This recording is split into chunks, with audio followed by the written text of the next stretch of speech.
G'day and welcome to today's Bottom Up Boats episode where we look to answer the question why you would want to take all the time and effort to learn how to splice rope when you could simply maybe just tie a knot.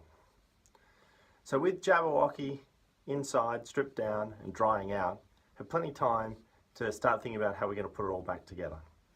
And that included replacing ropes and lines on the boat which were pretty rotten.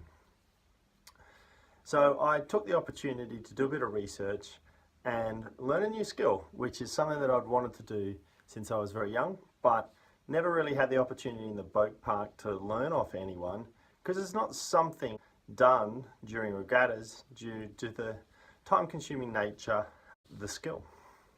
But with the power of YouTube and the internet, it's something that is really easy and accessible if you take the time to watch some videos, which I did.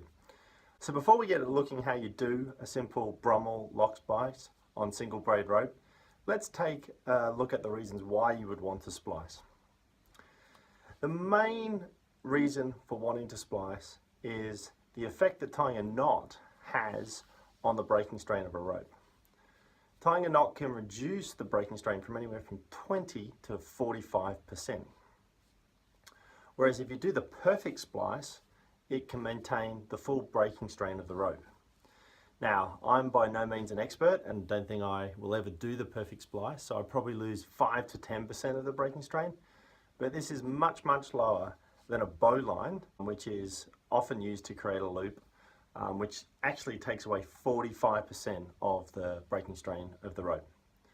Now, rope technology's come a long way in the past few years, and I guess on a lot of smaller boats, breaking strain is not really an issue. Even with light 3 or 4 mil line, the loads are not gonna get you into trouble.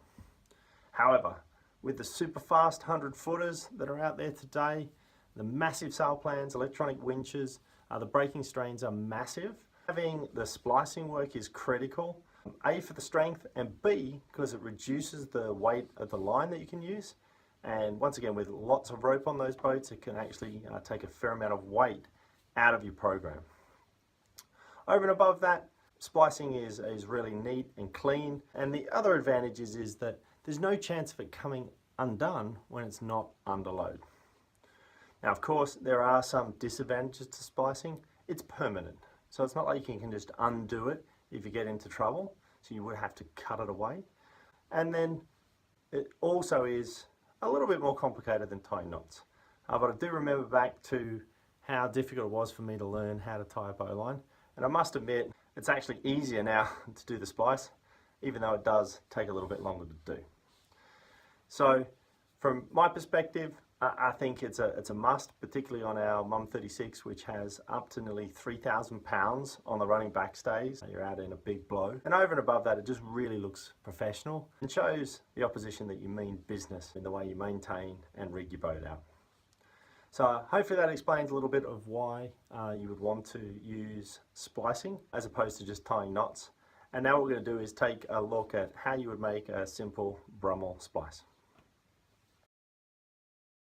To complete a splice, you're going to need 4 tools of the trade: a pair of scissors, a Sharpie pen, your fids, and some tape. I always tape the end of my ropes before cutting them to stop fraying. And it's important to note for this splice that you need to have both ends free. In a later episode, we'll show you how to complete this splice if one of the ends is fixed. Selecting a fid that fits neatly inside the rope, you want to measure out 1.5 fid lengths from the tail and then create 2 marks, A and B, indicating the size of the loop you want to make. You now want to take the short end of the rope and feed it through the line at mark B. It's always a good idea to squash the rope together to make it easier for the fid to go through.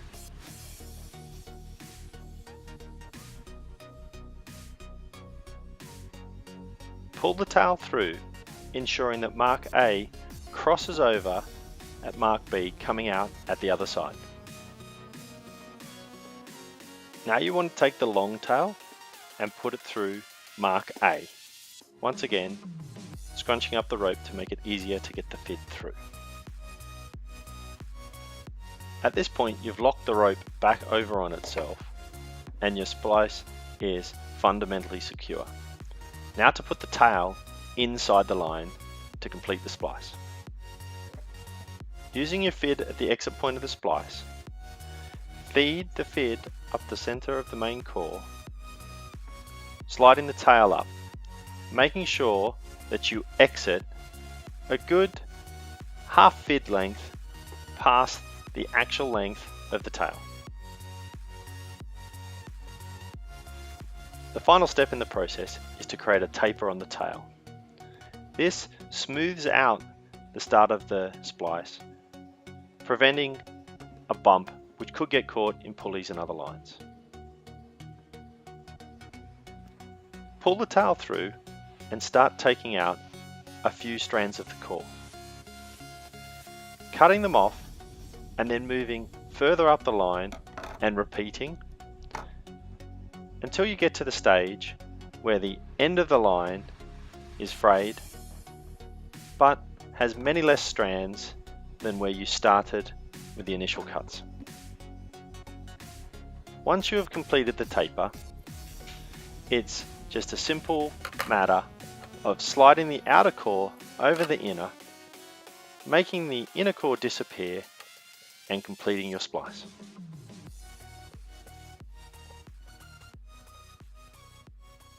So that's how you make the simple Brummel locking splice. And hopefully you would agree that it is actually quite simple once you know how, and maybe even easier than trying to learn how to tie that bowline when I was a boy.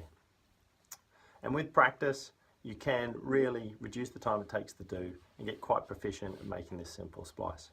I'm going to be putting up some additional splicing videos that I've learned how to do over time, so please be sure to subscribe to the channel to get those.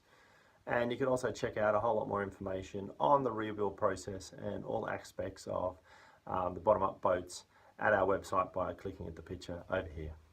So until next time, happy sailing.